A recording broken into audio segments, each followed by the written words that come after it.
sa mga kagawad at kapitan. Sa barangay tayo.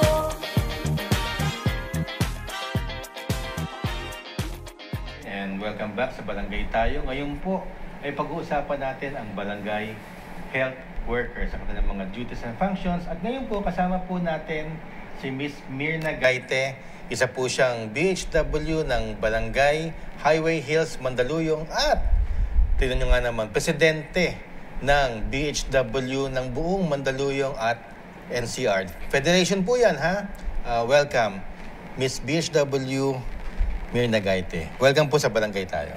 Magandang araw po sa ating lahat at maraming salamat at ako ho ay naimbitahan dito. Ay maraming salamat po sa inyong pag-uunlak, Ma'am Mirna. Pero bago po tayo tumuloy sa BHWs, mga kabarangay, meron lang ho kaming pag-uusapang konti na lamang po na naiwan sa first segment. Kasi po meron po, hindi pa po, medyo bitin pa po yung katanungan tungkol po doon sa sino ba ang mag-handle ng basketball court, ng covered court. Ito ba ang SK o ang barangay? At meron konting explanation si Kagawad Nuli sapagkat naging SK po siya at malawak po ang experience niya tungkol dyan. SK? Kags, Marie? Ayan mga kabarangay. So yung katanungan po natin dito ay sino ba ang may hawak ng basketball court? Actually, masyadong sensitive din tong usapin na ito dahil una sa lahat yung mga pinapagawa po na gymnasium, covered courts, multipurpose hall, ay yan po ay pondo na mula sa gobyerno. Na kung saan technically ang dapat po handle nito at humahawak ay ang city government or ang lokal na pamahalaan o ang probinsya. Pero dahil ito po ay nakapaloob sa jurisdiction ng mga bawat barangays, ito po ay inaasahan na ang caretaker nito ay ang mga barangay.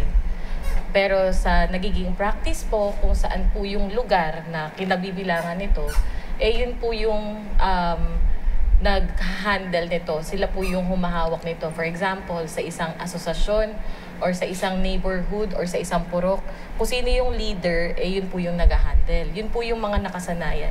Pero technically, dapat po talaga is the barangay. Yes. So, pangit man sabihin, pero, you know, at the end of the day, laging may political involvement. Minsan may halong politika. Pagdating naman sa sinasabi po natin na sino ba dapat ang kumukuha ng kita ng paliga, yung kita po ng paliga dapat po wala. Dapat wala. Yes, lalo na po pag ito po ay government funds, dapat po walang kinikita. Malinaw po yan sa batas natin dahil ang government funds po ang ginagamit dyan na dapat po ay pinakikinabangan po ng mga manlalahok ng atin pong mga paliga. Tama. At pagdating naman sa maintenance po, yan po ang mga kadalasang inilalapit po sa ating barangay, lalo na kung mga minor lang naman po yung atin pong kailangan na gawin dun sa covered court, ay basta kaya ng barangay, bakit hindi?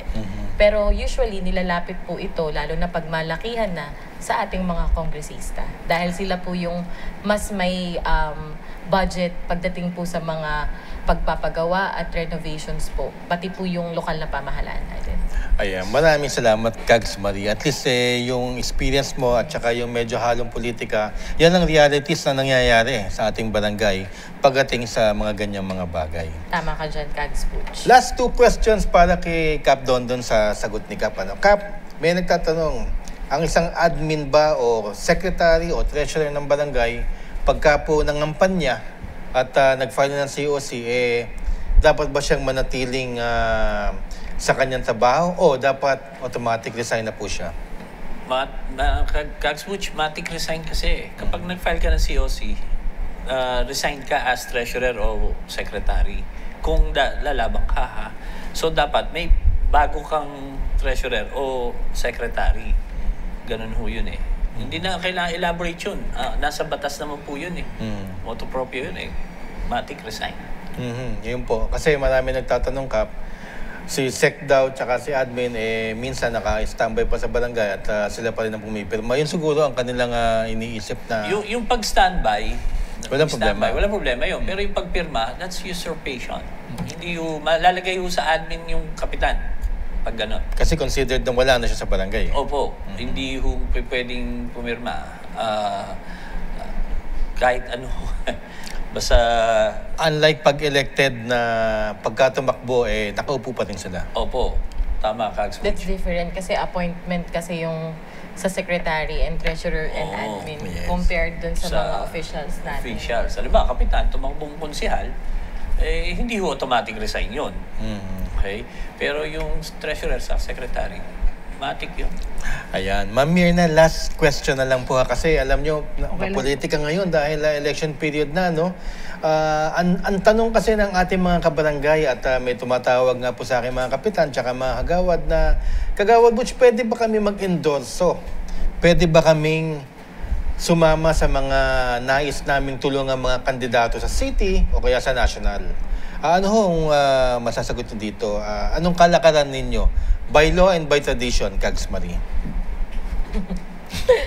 Alam mo kasi by law, dapat talaga hindi pwede. But by tradition, alam naman natin na once na nasa barangay ka, hindi na iiwasan yung kulay.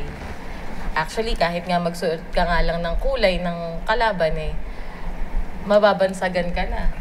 Not intentionally done, but you know, pag sinuot na yan ng kulay na yan ang ginagamit mo, mababahiran ka na sa kabila to. So, parang ang nakakalungkot lang, supposedly, dapat tayo pong mga nasa barangay ay isa po itong open field, lalo na pagdating sa eleksyon ng nasyonal at lokal. Dahil po, yung atin pong mga kabarangay naman na hindi nakikialam sa pambarangayan or sa any mode of election or basta regarding sa politika, kahit pa paano po, nagkakaroon ng implications yun sa ating mga botante. Maraming salamat, Kap. Yes, and wait, ganito ko kasi yan Ko-qualify lang namin yung sinabi sagot ni Kags Marie. Kung maaari, Kags Marie, with all due respect, ano ko lang. Yes, tama po si Kags Marie, pero iba po ang magche-check, DILG. Pero ayon sa Quintos versus Comelec, medyo meron na rin pong nilabas kasi na tungkol sa yung karapatan naman ng isang tao na pumili ng gusto niya at wag naman kitilin yung karapatan na yon. So yun po. Pero may responsibility kasi yung bawat isang nahalal na barangay captain o mga kagawad. So dun bumabalanse yung sinasabi ni Kags Marie. Okay? Although may karapatan tayo, pwede kong sumuporta. Halimbawa, katulad ko, suporta ako sa isang senador, suporta ako sa mayor, etc. etc. Hindi maalis sa barangay yun Sabi nga, yun ang realidad So, you just have to make sure that what you're doing is at least yung responsibility mo nandun pa rin nandun pa rin sa pagpili at pagsuporta. So hindi namin masasagot sa inyo na ito talaga eksakto, ito talaga kasi merong different interpretation yung DILG saka Comelec. Okay, yun po. Kaya maraming... And dagdag ko lang din, Kags Butch, bago tayo baka kasi makalimutan natin na we also have to remember na they are also subject to disciplinary action. Yes. So, depende kung paano yung magiging impression dun sa actions na gagawin nila pagdating sa politika. Yes, tama. Salamat sa inyong mga kasagutan. In other words, sabi po ng Comelec, allowed kayong mag-endorse or to campaign kung sino man ang nais ninyong iboto o tulungan sa kampanya. Allowed po kayo to engage, pwede ho. Pero, mananagot kayo sa DILG kapag lumampas ang inyong pag-i-endorse. So, ano yung paglalampas na yon? Gumamit kayo ng pondo sa barangay para tumulong sa isang kandidato. Nananakot kayo. O kaya, anumang mga violation, election violation na maaaring kayo ay mapagpulutan ng kamalian ng Department of Interior and Local Government. Yun nga, sabi nga ho ni Kagawad Marie, meron kayong disciplinary action na magaganap pagkaho. Pero, sabi nga ni Kap Dondon, and by nature of your office, although non-partisan kayo, by nature of your office, political talaga ang inyong opisina. So, nagagamit talaga tayo ng politiko. So, wala hong masama to engage, wala hong masama mga kampanya. Huwag lang ho siguro kayong masyadong by tradition, wag naman masyadong litaw na litaw at masyadong obvious. Know your sama-sama. limits. May konting pailalim lang, wala namang problema. Kasi ang problema niyan, kasi yung mga kalaban nyo, baka ma-picture lang kayo at magamit pa eh. Mahassle pa kayo. Although, disciplinary action na naman, kung kayo nang tatakbo, who knows, this December, nagpicture na, non-partisan si Kagawad Butch, dapat hindi siya nangangampanya.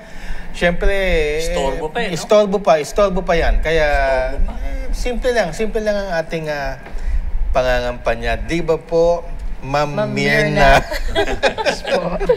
Pasensya na kayo, alam nyo, Ma'am Myrna. Palagi ko sinasabi sa sarili ko, hindi ko siguro kaya maging nasa public health industry dahil talagang napakaselan at napakahirap mag-alaga ng ating mga buong katawan, mga kabarangay sa ating, lalo na nung COVID. Kamusta po ang mga barangay health workers ninyo sa inyong City of Mandaluyong tsaka sa inyong barangay? Sa ngayon, tuloy pa rin ang tungkulin na talagang hindi man sinumpaan pero talagang sadyang ginagawa na ng mga barangay health workers. Ang ganda naman ng pagkakasabi ni Ma'am Myrna, hindi sinumpaan pero gawain talaga ng damdamin. Ngayon Ma'am Myrna, kasi kaya ho namin kayo naimbita sapagkat nagpasa po ang Senado ng Magna Carta for Barangay Health Workers Act. In total ito po ang nilalaman. Bukod sa mga benepisyo, magkakaroon po ang mga BHWs ng 3,000 pesos in allowance or honorarium, kung ano man tawag dyan.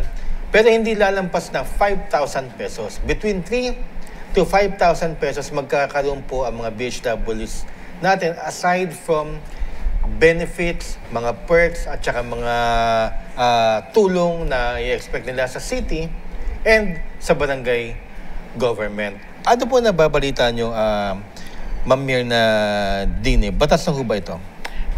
Naipasa na po ito sa ating Kongreso.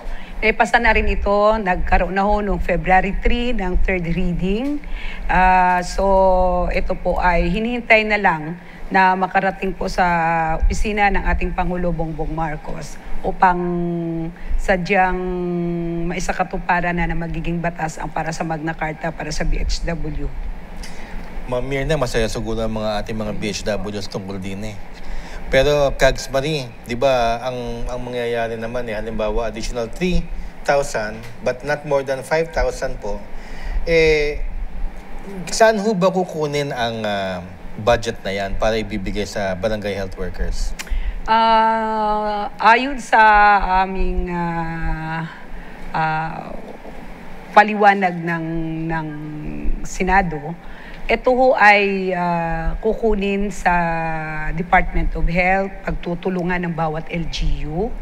So, hindi naman actually ito kasi ay inilatag na sa DBM pero hindi ito masyado pang napag-usapan. Hindi pa masyado napapag-usapan. So baka may bycam pa ho. Yes. Bago makarating sa ating Pangulo for signature. Opo. Kasi mga BHWs, ang nilalaman po ng provision bukod po sa between 3 to 5,000 pesos ang inyong matatanggap sa local government, in case na kaya po nilang magbigay, ay the bill also contains benefits that include, transportation allowance, subsistence allowance, meron po dito hazard pay, meron pong insurance coverage from GSIS, at meron ding health emergency allowance during public health emergencies. Kags Marie, anong masasabi mo sa bill na nakahaya na ito? Alam mo, napakaganda nito, Kags Butch, lalo na para sa mga BHWs natin. But then again, sabi nga nila, it's not only the BHW na sana magkaroon din ng ganitong Magna Carta dahil matagal na nating panawagan na sana yung ating mga empleyado sa barangay ay magkaroon din. Kumbaga kasi we also appreciate all the efforts, lalo na nung panahon ng pandemya, na inilaan talaga ng ating mga health workers ang kanilang buhay kahit na sobrang hindi compensated. Tama po ba yun, Ma'am Myrna? So ngayon po na meron tayong Magna Carta, I hope and pray na ito po ay maisabatas na. Kasi kahit papaano nakakita ako dito ng GSIS. Napakalaking bagay po nito, most especially yung atin pong insurance, pati yung health emergency allowances. Kasi you are prone dun sa mga viral infections, lalo na kayo po yung nakaharap sa ating mga areas, sa mga puroks. Kaya, that being said, sa sobrang dami po ng mga ibinigay po nila na benepisyo para sa ating mga BHW, ako po ay naniniwala na talaga pong ito po ay deserve ng ating mga health workers. Ayan nga po, susunod ko nga akong tatanungin si Cap Dondon dahil nga Cap, Cap kasi itong Magna Carta for Barangay Health Workers. Dati ang tawag dyan Incentives and Benefits Act for BHWs. Ito po ay pumasa noong 1992, pumasa noong 1995, pumasa noong 2016, pumasa noong 2022. Kada election pumapasa siya. Ngayon po, napag-alaman natin kay Ma'am Myrna na pagkatapos ng BICAM, may for signature na. Pero alam ho natin na yung term setting, hindi rin nangyaring ganun. Kap, anong masasabi niyo dito? Kasi alam niyo, pinagdadasal natin na pumasa to dahil kinakailangan na rin natin ng mga BHWs na mabigyan sila ng sample na the government cares. Yeah, sa akin, Kags Butch, ganito kasi. Una mo na magka-question and answer tayo, Ma'am Myrna, ha? Okay, question and answer. Para at least malaman nila yung kung ano talaga ang extent ng ginagawa ng isang BHW. Pero unahin muna natin na alam naman natin lahat, mga constituents at barangays, na ang BHW ay katuwang natin sa pagbibigay at sa pagpapalaganap ng mga programa from DOH, from the city, from the municipality, from the provincial. Sila po ang first talagang nakaharap sa mga tao. So, sabi nga ni Kags Marie, sila po ang unang-unang tinatamaan ng kahit anong sakit.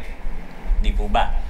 Now, sila rin ang bumibilang at nagsesensus kung ilan yung mga stunted, kung ilan yung mga malnourished, sila rin yung pumupunta para malaman kung sino dapat bakunahan, etc. etc. Katuwang natin sila. Now, Ma'am Myrna, base sa pagiging presidente mo ng federation, tama po ba? NCR, tama po? Opo. Okay. Ano ang mga iba't ibang mga sinasabi ng mga BHW at ano ang mga kanilang mga sitwasyon sa iba-ibang syudad? Huwag na kong Mandaluyong kasi alam nating alaga kayo sa Mandaluyong. Yes po. Ang sa ngayon, unang-una, ang problema talaga ng mga barangay health workers, bukod doon sa talagang mababa o honorarium lang o allowance lang, ang iba nga ay 500 lang ang isang buwan na natatanggap. So, ang hinaing nila ay yung madagdagan man lang ito. So, dahil dyan sa Magna Carta, na kapag naipasa, ay kahit papaano sa 3,000 ay makakasupply na sa pamilya. At ang pangalawa na talaga namang, lalo na ngayon, darating na naman ang eleksyon. So, marami tayo, almost 8,000 nung nakaraang eleksyon ang tinanggal ng mga BHW, gawa ho ng politika. So kapag hindi mo sinuportahan ang dating kapitan at may bagong kapitan kang sinuportahan at siya ang nanalo, sigurado 100% tanggal ka sa pagiging BHW na kahit na ikaw ay almost 30 years nang naglingkod bilang volunteers, nagtiis, nagtiyaga, naglingkod sa bayan. Pero pagdating ng after election, kawawa kang BHW, tanggal ka sa iyong posisyon. So, sa madaling salita, security of tenure ang Yes hinahanap po, po. yes no? po. Okay. Pagdating naman doon sa suporta mula sa barangay o sa syudad o sa munisipyo, yung mga ibang mga kasama mong BHW sa ibang probinsya, sa ibang mga lugar, ano po ang kanilang experience? So, kung suporta ang pag-uusapan, hindi ho pantay-pantay. Hindi pareho. Mayroong mga region na hindi sinusuportahan ang kanilang mayor. So, mapalad kapag may puso ang barangay captain at sila ay nabibigyan kahit papaano ng kanilang pamasahe o allowance. Pero meron din hong pareho na mayor and barangay captain. So, dahil sa kanilang pagmamahal sa kanilang tungkulin bilang barangay health workers, pinagtsatsagaan nila ito. Kaya lang hindi rin 100% na sila ay mag-duty sa kanilang komunidad dahil wala naman po silang natatanggap kahit honorarium. Maraming salamat, Ma'am Mirna. Hihimayin po natin yan next segment, para po lalo po natin maintindihan ang the plight of our BHW sa ating pong mga kabarangay. Magbabalik po tayo dito sa Barangay Tayo. Sa barangay tayo, ikaw at ako. Nagbibigay ng aral sa mga kagawad at kapitan. Sa barangay